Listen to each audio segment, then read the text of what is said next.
Okay, so we're just hopefully everybody can hear me over the things. We're streaming on YouTube and hopefully Instagram at the same time by having a collection of confusing cameras. So I'm going to be running through a little bit about how to use Midi with the Beebo and Flat 5. Then I'm going to be talking about how to make your reverbs more ambient, how to use spotlight mode, and probably a few things about future plans and answer any questions people have. So to begin with, Midi, there's a couple of ways you can do it. With Beebo, obviously you've got USB ports in the back, so you can send and receive Midi from those ones, or you can use the 3.5mm TRS connections. Right now I've got a keyboard with knobs and stuff plugged in to the Flat 5.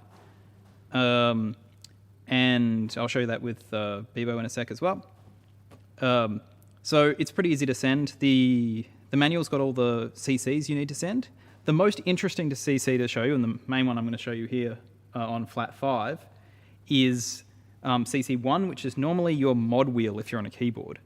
The cool thing about this one is if we turn on B channel, you see I've changed that mod wheel, and what we're doing is we're overriding the blend state. So normally we've got, if we turn on a blend, you'll be changing between your two, side 1 and side 2 of your preset via the LFOs.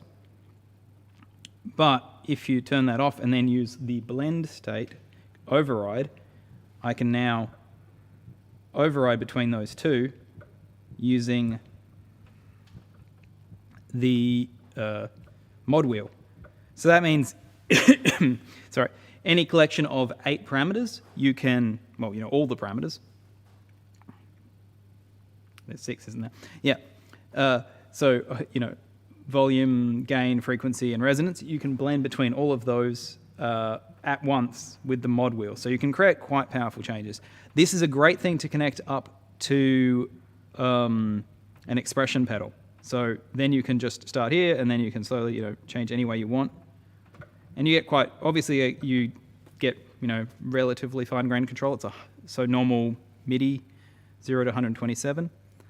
You get more fine control, obviously, with the graphical one, because this is the full 10-bit control, so no, 12. Yeah, 12-bit. So 4096 values. So yeah, in between all of these, there's lots of little graduations. So yeah, you can blend anything over Midi like that. So the most powerful control, definitely for Midi on Flat 5, is that blend control, override control. You can also control every one of the switches. So if you want to set a particular blend state on, or change to a particular diode, or, you know, turn these on and off, change their orders, change any parameter, like preset. So if you wanted to change between these presets, you can easily do that by sending a program change. So yeah, just the confusing thing with the program changes is that if you're up at, so as soon as you start going over the numbers, 6, so to access banks, so normally to switch banks, so I'm in bank 1 at the moment. You can tell that by this color, one color being the same as the color in Josh's signature. If I hold 3, for example, I'm on preset 3 at the moment, but if I hold 3, now I'm on bank 3, preset 1.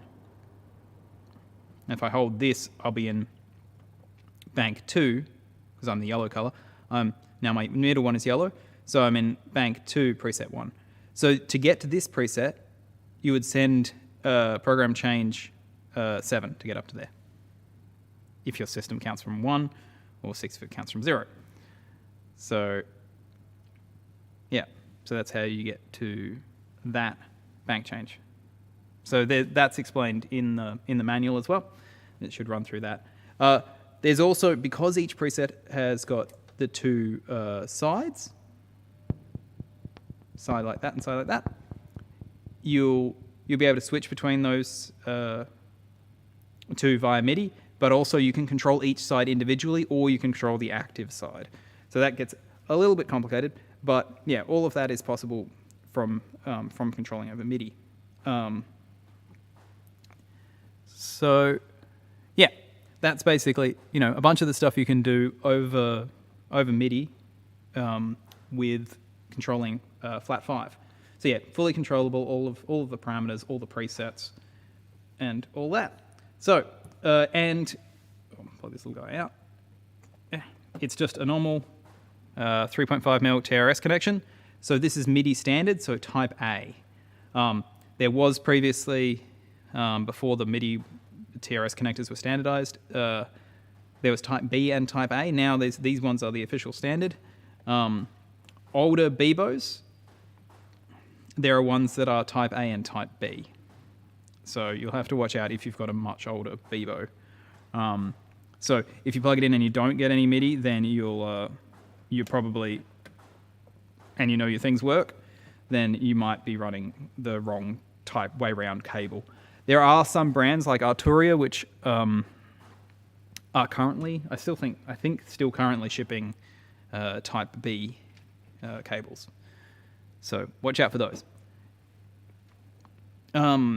Obviously, Beebo's got a ton of MIDI options. You can do program changes to change, presets and stuff like that. Presets, again, we showed this a little bit last week, but so this is a set list here. These will be moved between the foot switches, but if you send this PC message, you'll change to this particular preset. The number there is the preset change number that you'll have to send. So you've in Beebo, you can bind any of this stuff over MIDI.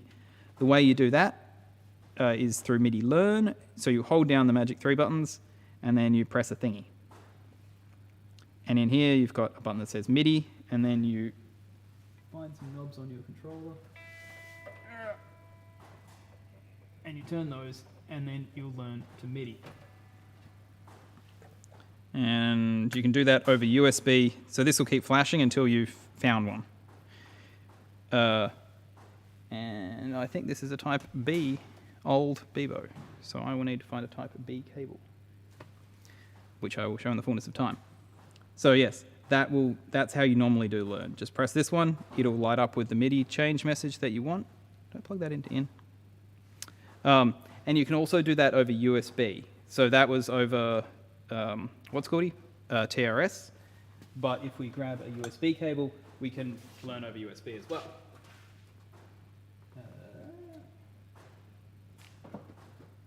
So yeah, either of those are a possibility. And hopefully, no, I'm not sure if I can actually get to this USB cable.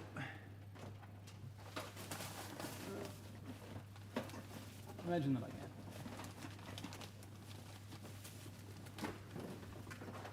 can. Okay, I can reach the USB cable. So yeah, if we plug in USB here, sorry about the back of my head for 1 second. Yes, if we plug in USB here, this one will let us. Now we can MIDI learn over USB as well. So that's all you need to do. Press the MIDI learn button and then turn your knob and you'll start to see the value change. When you know, so now you can see this value change. And if we go back in here, it's controlling the level there. So that's all you need to do to learn MIDI things. I can run through how to do notes and stuff as well. Obviously, yeah, there's ways to learn how to do notes. So there's a lot of ways in Beebo. If you go into the MIDI section, into M, or just there's also a search in these ones for MIDI. Turn off M then. So obviously we can send out MIDI from Beebo, but there's all these ones that you can transform all your MIDI messages in case you need to change. You can delay MIDI events. You can you can remove duplicates. You can block particular ones. You can map them from one thing to another thing. There's a huge amount of controls. All of these, you can quantize them, transpose them, etc. All this stuff you can do to MIDI notes. So that's from things you can send out. Obviously, there's a lot of ways to send MIDI, either over USB or over the 3.5mm TRS connectors. So yes, If you're using a Beebo and it's an older one, please check on the website whether you can check your serial number and it'll tell you whether it's got type B or type A connectors. Because yeah, the older ones have got type B connectors. So yeah, other things about MIDI. If anybody has got any specific questions about MIDI, I'd love to hear them, and then I will attempt to answer them.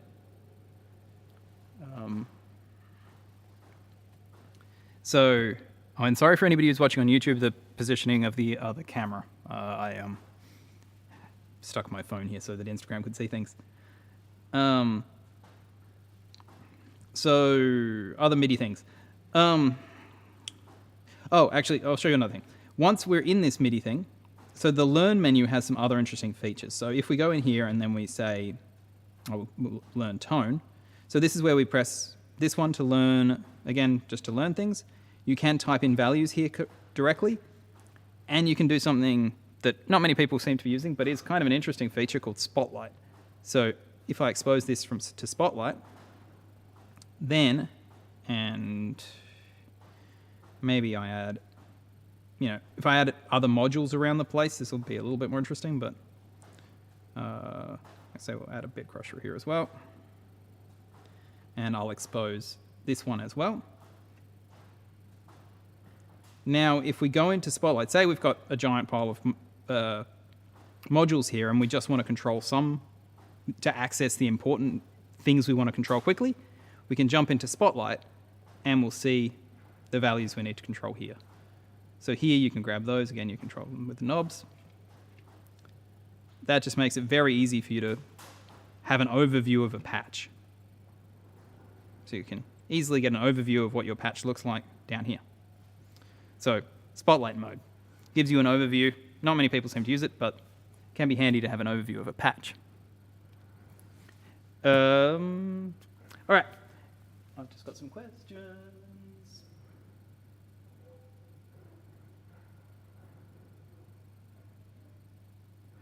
Oh, yes. Okay, some MIDI-related questions. Can Beebo do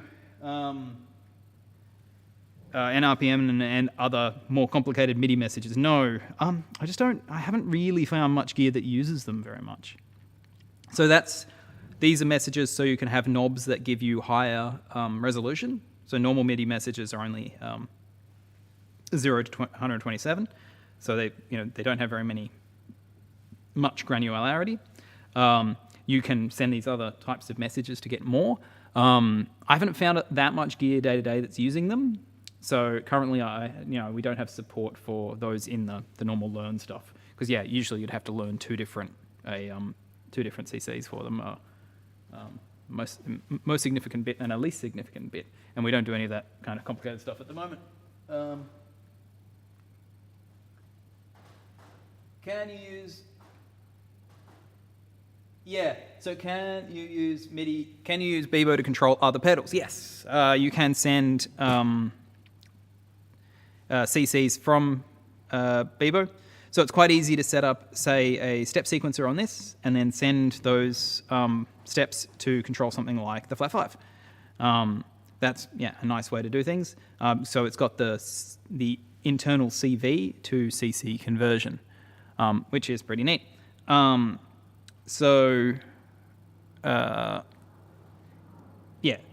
If you go into MIDI, you'll see those ones. So this is the CV to MIDI CC converter. So that'll send that. You can also send out notes from your internal CV values. There's also other stuff that generates notes internally, like if I add... Oh, that's MIDI. Okay. There are some MIDI controllers common, and there are some MIDI controllers coming up, like Strum. So Strum can send MIDI, and then you can choose a note, and you can strum. And then it will send out MIDI and volt per octave. So I'll just get rid of that. That's not in the latest firmware, but it's coming in the next one. Strum. So it's a choose chords, strum notes kind of thing. Other MIDI stuff. Yeah, we get a lot of questions mostly around that, the idea of, changing presets, which means, you go into here, set up set list. And just add as many as you need here. And these numbers are the change. The number you need to send to change to this preset. Otherwise, use learn. If you want to do something more complicated, like say you've got something that, say you've got a module, something vaguely complicated, Chaos Controller. Chaos Controller has a ton of CV inputs, and maybe there's one of them that isn't mapped easily to a knob or something like that. Say there's something complicated you want to do for some reason. Or maybe you want to filter the CCs that are coming in some way or do something weird. One thing you can do is there's ways to convert an incoming CC into a CV message. Because remember, all of these modules can be controlled by these internal control voltages. The easiest way to do that I occasionally use, is you just get a basic sum module that just adds things together. You learn this number, and then you can send out its CV into whichever thing you want here. So anything that takes CV can then be controlled by the Midi thing you've said.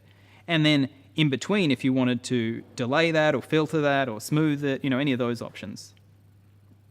Remembering that any module that works on audio can also work on CV, so you can do things like filtering and slewing and all that kind of stuff.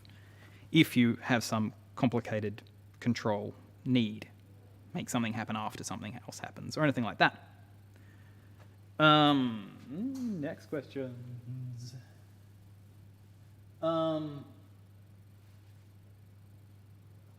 What about things like circadian rhythm sequences? I don't know what a circadian rhythm sequencer is.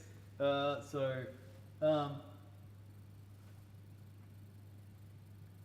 the values together. Okay, sorry, somebody says that they've had problems with notes coming in where it adds the values together. I'm not 100% sure what you mean by it adds the values together. If you're grabbing and an Arturia keyboard, okay.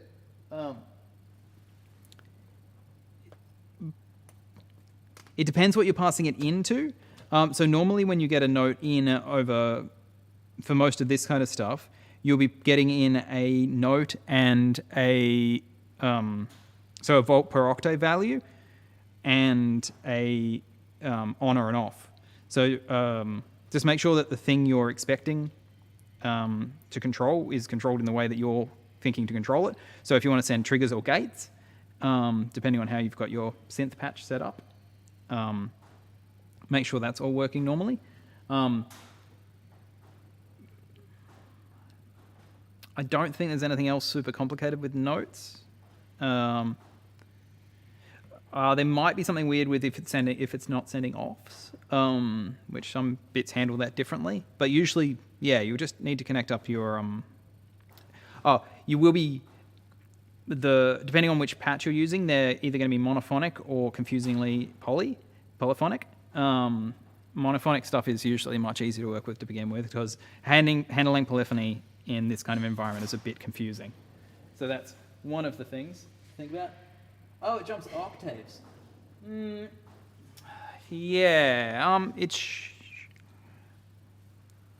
Try seeing how it's, it might be offset differently to what you've set the,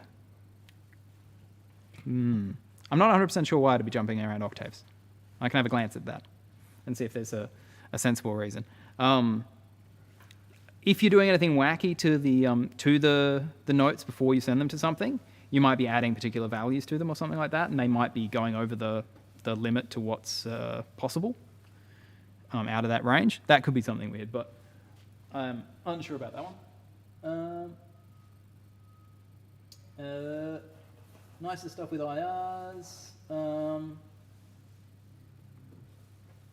Probability okay, so you mentioned probability sequencing and MIDI notes. You can do that at the moment. I can show you how to do that if you want. It's probably not a super common thing, but so, hey, we've got our chaos controller here. So it does probabilistic sequence. Well, it sends notes that you can have a probability. So we can go in here and we can say coin toss, bias to that, have random amounts of jitter or whatever. Send some values from here, and we'll put in some clock for that. And then if we send that to a note sequencer, actually I want to take a note. Sorry, note sequencer external. So we get a clock in from the other one. Note sequencer external. We can take a T1 out from that. So T is for the value. T is a trigger, and the other one, the X's are values. X and Y's are values. So connect that up to step trigger. We could also connect ones up to back if we've got these other outputs, and we could make more complicated patterns. And then we can draw in some notes, and we can make the chaos move the notes. So this will now be, the time on this will be over that chaos.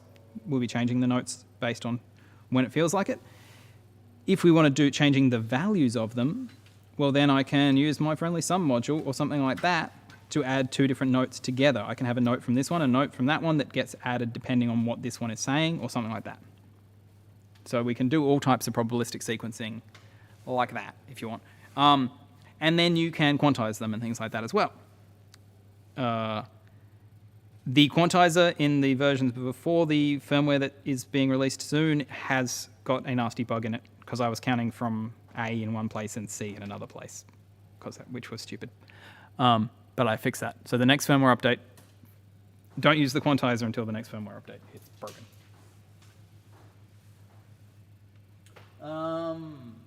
So Jacob asks, I mentioned something about amp sims in the last video. Yes, I did. Very briefly. They will be, and you said, is it like profiling or modeling or something? And yes, there will be profiling, well, modeling-y stuff, whichever magic words you like to use on those ones. Yes, so I'm looking at getting, well, I have got Neural Amp Modeler, NAM, running on Beebo. It uses a ton of CPU, so I'm not sure if it's going to be viable. I've also got RT Neural, which is another one of those offline training model playback thingies. I've got that running, and it uses very little CPU. So yeah, the plan is to capture a bunch of amps and have you be able to capture amps and put them in as well. So that will be, we're just making a pretty UI for that, and that should be out in the quite near future, next couple of weeks is the plan. Can you get flat 5 fuzzy and or clean with volume roll off? Yes. Yes, you can get flat 5 to clean up very well with volume roll off. That's pretty much the whole design, is for it to be very responsive to what's called changing from volume. So if you're on a preset with a bit of gain and you roll back your volume knob, it should clean up really, really well. The whole design is based around that because that's something that Josh really wanted. He was very keen for it to be able to roll off really cleanly, to get from kind of fuzzy territory. If you want something more fuzzy, again, I showed this last week. The way to get more fuzz is to turn up a bit, to turn up your gain a little bit, choose which direction you want to run your channels, and then a bit of resonance and choose what frequency you want there. Preset 4 is usually pretty fuzzy. I think, oh yeah, don't worry. Oh yes, I've still got a MIDI controlled. Weird stuff is still happening. Yep, because I had it over there. All right. Yes, thank you. Yeah, if we're on preset 4, you can, this one will be already pretty fuzzy, and you'll notice the main reason for that is that there's a bit of resonance. Now that I'm on the resonance side, there's a bit of resonance here. You can crank that resonance up a little bit too, and then you'll see the filters are doing a bit. That'll give, because there's that peak wherever the resonance is, you'll get a bit of fuzziness there. And I can grab a guitar and I'll show you. I don't know if you'll be able to hear this on the other one, but not sure what the level's like. Oh yeah, there we go. So, if I get into some fun territory here, so these will very much control everything. So if you've got all the way up, so if you get this into a sensible level, so we'll turn those down a bit. We'll have some bottom. Oh, that was a bit gainy. Turn that guy down a little bit so we're not clipping. Sorry that.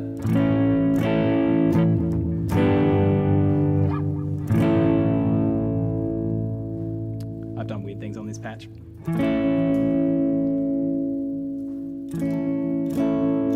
See, I turn the volume knob down a little bit and we get pretty clean. Again, I've still got random things that I've done on delay when I was showing the Midi stuff.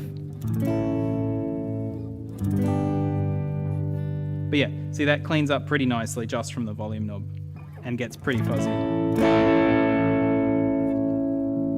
Again, these ones will get you into, the more resonance you crank there, the more fuzzy you'll get. The different presets, the different diodes that you can choose between, you'll get different characteristics of fuzziness with them as well. Especially, the cleanup will change a lot whether you're running A to B or B to A as far as channels. Because if you're running, the B channel is relatively clean normally, and the A, they're diode clipping, so they'll stay clean until they start to clip, and then they'll start to clip. But if you've got a lot of gain going into them, you'll have to get it quite quiet to stop to get out of the clipping state. So yeah, you can do those ones. Sorry for melting your face when I turn that up. Because in a room might not be oh yeah, that idea about dedicated MIDI controllers, that is a good idea. Yeah, that is a thing I would like at some point, being able to have coherent default MIDI mapping for every preset. At the moment, you just have to learn each preset, so you just have to set up learn for each one. There isn't like a global mapping to the knobs or anything like that for Beebo. Obviously, for Flat 5, it's all fixed, and life is easy. What do you have?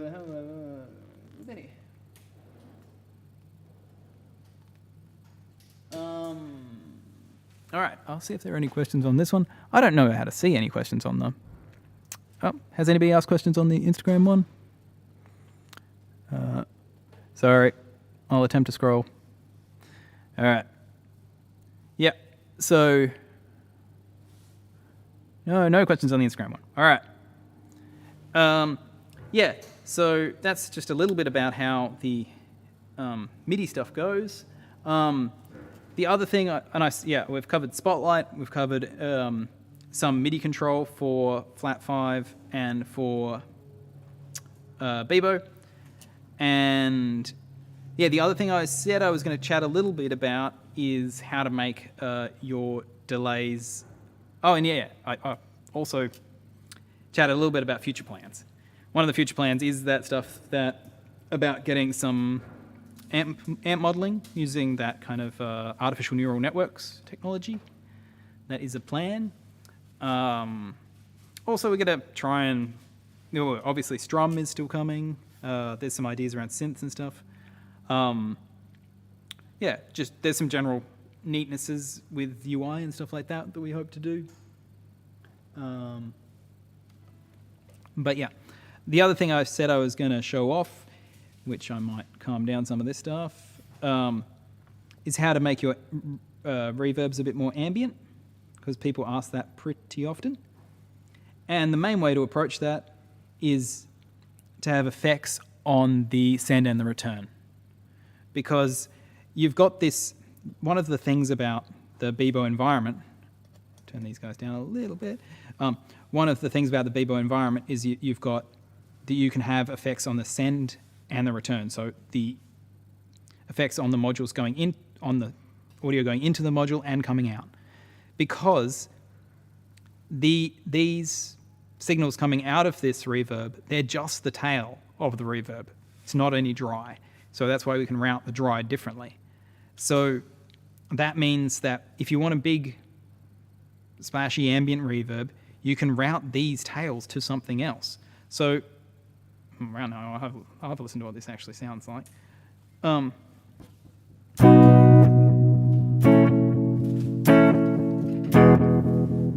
Okay, we've got quite a lot going on there already. We'll turn this delay way down. So right now I've chosen a big reverb already, which is this Pool of the Black Star, which is obviously one of my faves, which is the Manitoba Legislative Building in Canada.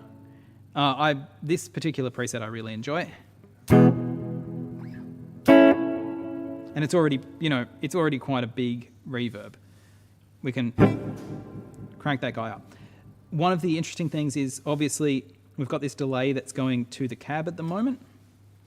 So if we disconnect it from the cab, we can have delay that's just going to the reverb. So our dry sound won't have any delay, but the reverb will. So I also should write this one to 3 because I'm actually going out of 3. There we go.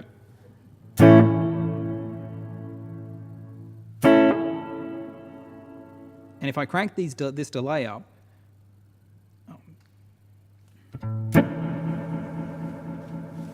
see how that sound, that the delay is just on, the delay is being sent to the reverb. There isn't any on our dry.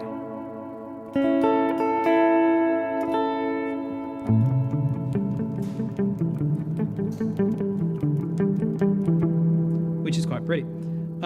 And you can do things like filtering that down or changing how long that is.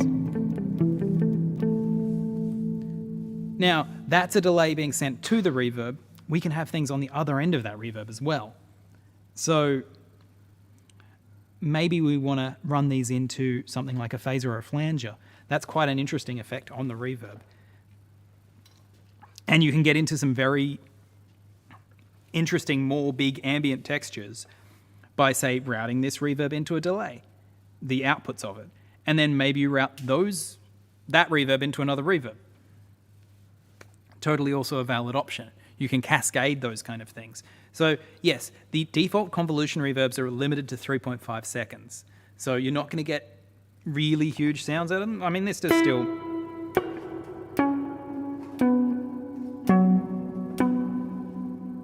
This has still got a vibe to it. But yeah, you can get that being really big if you want by running that into some of the delays or cascading reverbs.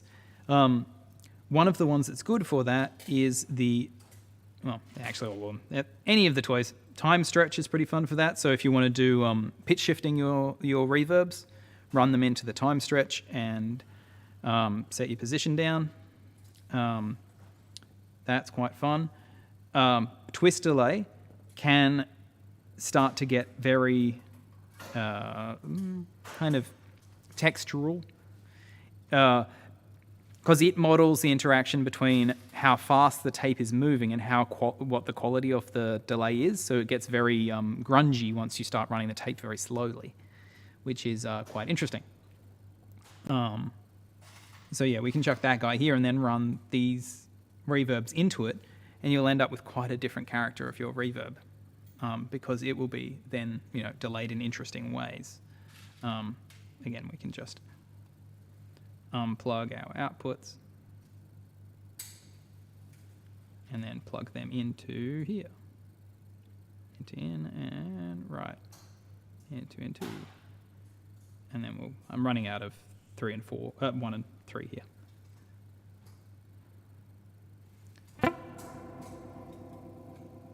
And you can change this blend here, but if we crank this guy, it changes speed direction.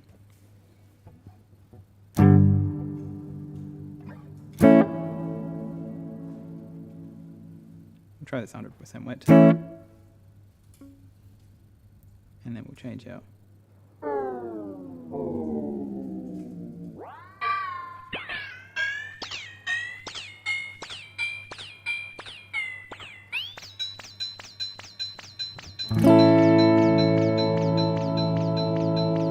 into massively weird delay reverb territory if we want.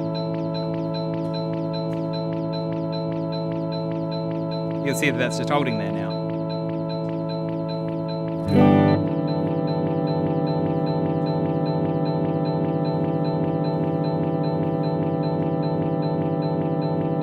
So that's quite a lot of reverb that will last for arguably all of time.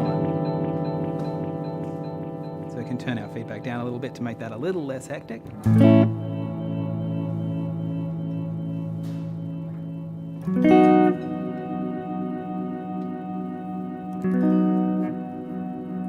And again, you can change that character of it by changing that. And this length and speed will interact in interesting ways.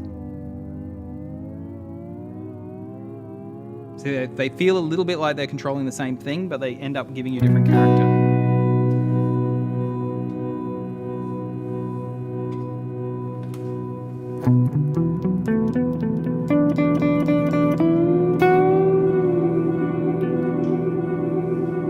So yeah, you can get into some interesting territory there pretty easily. So there's some, ways you can make your reverb a little bit bigger. All right, gonna have a glance at some of the questions.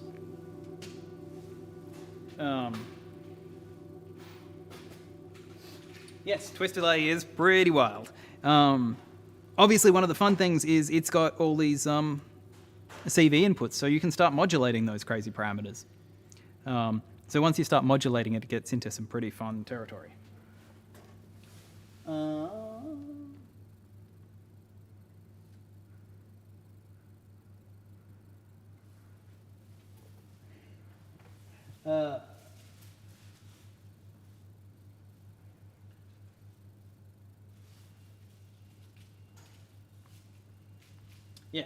Twist delay is right. The other question, do I have a favorite knobby controller? No. I like many of them. I have ones from Arturia on my desk, and I have this one that I got for free at Hard Rubbish a long time ago from Evolution. It's from the dawn of time. It works fine. Anything with knobs is good. I also, through my computer, I run an Ableton Push as well. That's a lovely controller with very satisfying knobs. I haven't tried the Push 3, but I'm supposing it's going to have even more lovely knobs. But yeah, I truthfully think, all the controllers I've tried are quite fine for me, for my limited needs. I quite like something with pads and knobs, because I am mediocre on keys. Is there anything like a slicer on the Beebo? Yes and no, you can easily build one yourself. If you look at last week's video, there was some more slicery kind of sounds. How do you go from auto wire and uni-vibe style tones on the Flat 5? Legitimate questions. Auto wire and uni-vibe, really the main kind of difference in those is, I can show you a little bit of that. This reverb's pretty hectic. We might turn this down a little bit.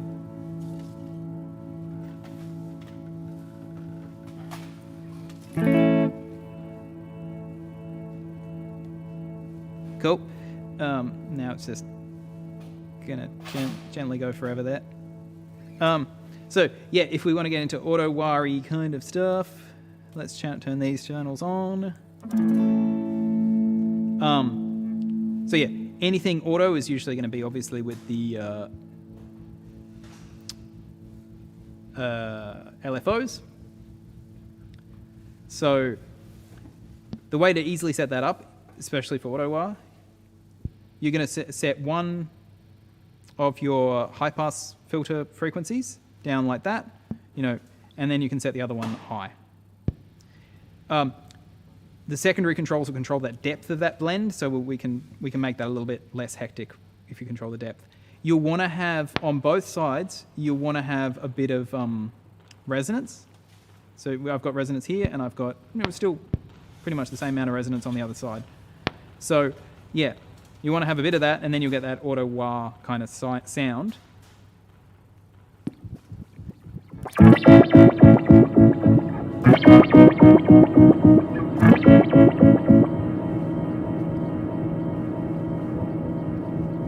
So yeah, you can see that, and I can add a little bit of tremolo in there, mostly because it's a bit too loud.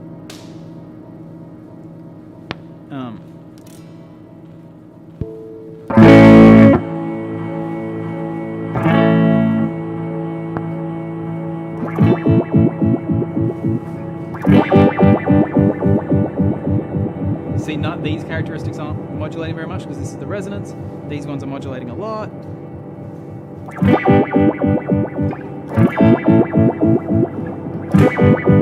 If we go over to these secondary controls, we turn this one down. That's our depth. So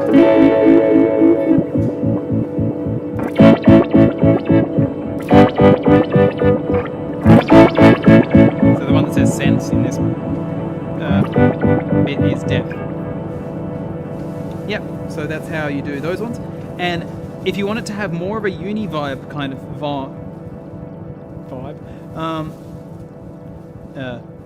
style, then we'll modulate both the high pass and the low pass.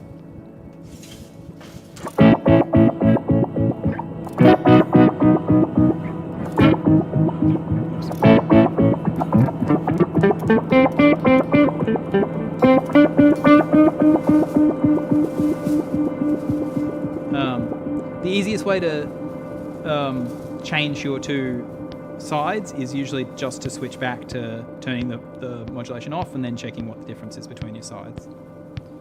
So I'm going to set my gain on this one down to the same amount on both sides, so I can turn off the kind of tremolo element. And then we'll go back.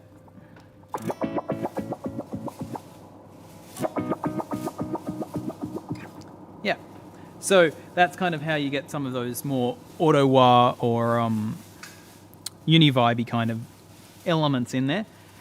So yeah, just to decide whether you want to modulate the high-pass filter or the low-pass filter. If I turn the high-pass modulation right off, so I'll just set them both to be somewhere here-ish maybe. There-ish probably sounds sensible. And then if I modulate just the other side, give me a little bit more gain too, actually.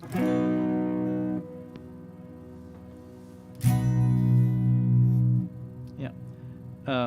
Then if I modulate these ones, it's got a quite a different character modulating the high pass to the low pass.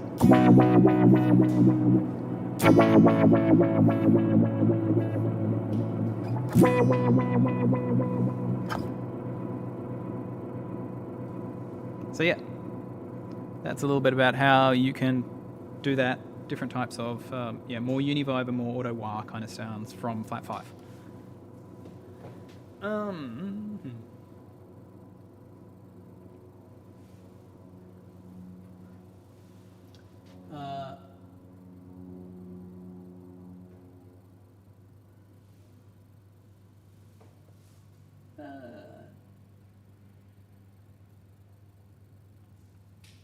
Are there MIDI tempo syncing capabilities? Yes. So Flat 5 can't sync to clock, which is, I admit, an oversight and something I should probably work out. Should have worked out how to do. I just didn't get around to it. This one, of course, can sync to MIDI clock and can send MIDI clock, and you can do lots of complicated things with dividing that in any way you like. Does it have? Yeah, it's got 4 ins and 4. Beebo's got 4 ins and 4 outs, so yeah, it does.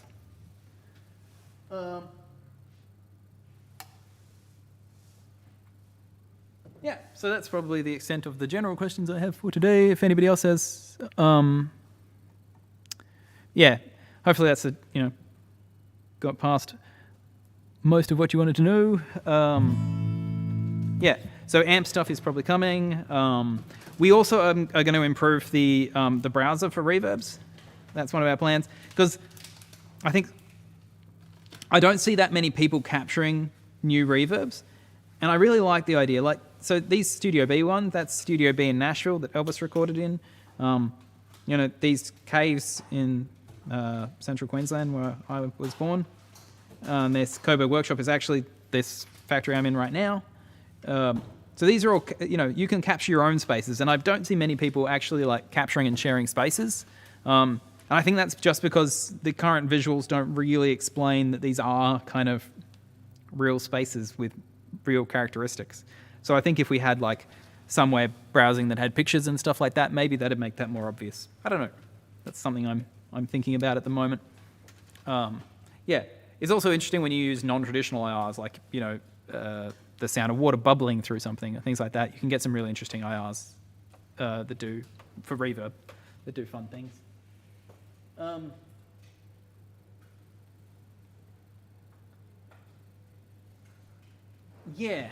Ken asks, where should they share reverb IRs? There's the Facebook users group. That's probably a place that it'd be cool to share them. I don't know if maybe we should set up a site for sharing reverb IRs or something like that, or maybe there's an existing one that works. If there is an existing one, like patch storage kind of thing, but for IRs, I'd be for reverb IRs, I'd be keen to know about it. I don't know of one that exists at the moment that's good for sharing reverb IRs, but there is one I've seen before, but I have to remember what it's called. Open Sounds, maybe? I think it's called something like that. Control over reverb. Yeah, that would be cool. Having more control over how the reverb IRs are controlled, being able to reverse them and stuff like that would be pretty straightforward from a code point of view. Obviously, with reverbs, with IRs, you can't really do much about like the way to control tone and stuff of this one is to control the tone of the signal going in or the signal coming out. It doesn't make much sense to have more controls in it when you've got these controls around it that you can have. So yeah, I was just trying to flick off fluffy bits. Yeah, it's unlikely that I'm going to be able to have much to control the length of easily control the length of a reverb in an IR, because that doesn't really make sense, because the reverb is a specific length, and trimming it, you can kind of do that, but it will sound weird because you'd have to blend out. Then you'd change the decay characteristic of the actual space, which I don't really love the idea of that much.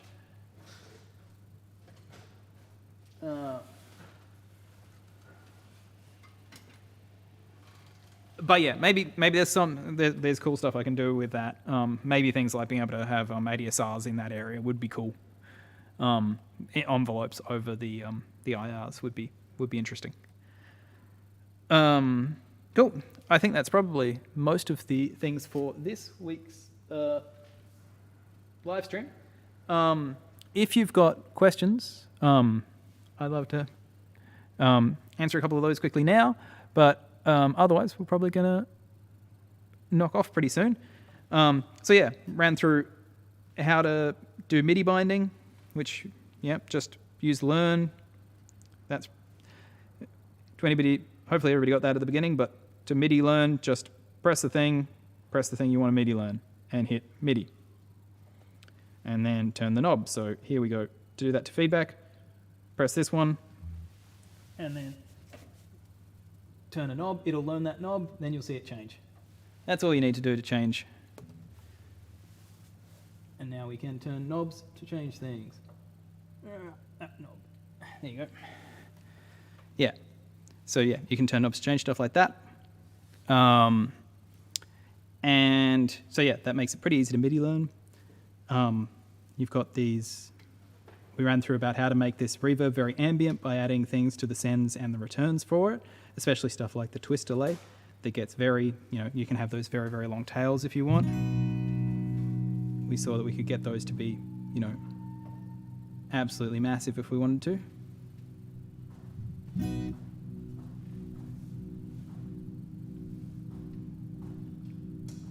Ones that last for, all day, if that is your thing.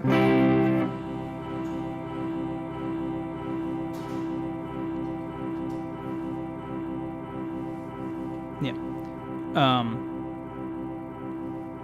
And yeah, we ran through a bit about how to do some MIDI bindings and stuff on Flat 5, and a bit about what the plan for the future with amps and stuff is. So yeah, if anybody's got any feedback about any of that, otherwise I think polyphonic pitch shifting, doable? No.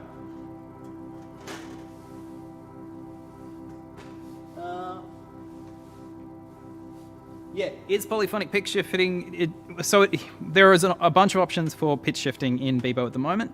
The best pitch shifting to use is the time stretch. The time stretch does a bunch of stuff. One of the things it does is eat CPU, but it also does a bunch of fancy pitch shifting. The pitch shifter also works, but it's different. It's got good and bad points versus the time stretch. It only works in a delayed sense. So yeah, use the time stretch. It's a bit complicated, but it does a bunch of cool stuff with pitch shifting. If you're thinking, should I use the time stretch or something else to do pitch shifting, use the time stretch. If you want to try some of the other ones, there are other options for pitch shifting as well. It's just got a lot of knobs. And so it has a lot of controls. You can set pitches to it because it takes in pitch. You can set a sequencer to send in pitches to it, so you can do fun things like that. That's all very, flexible. The downside, doing actual sensible, you set a scale and then you do harmonizing from that. We don't really have a nice way to do that. So, yeah, that's all pretty fiddly at the moment. And truthfully, I haven't heard that many algorithms for doing nice pitch shifting that sound decent. Apart from stuff like, some of the auto-tuney stuff, Antares does some cool stuff, but, that's not really right. Yes, this live stream will be on YouTube. The one from last week is on YouTube as well. And I think we have to get back to building some units. Joe is away in the background building Beebos right now, and so I have to also get back to doing them. So thanks everybody for watching this one. Hopefully,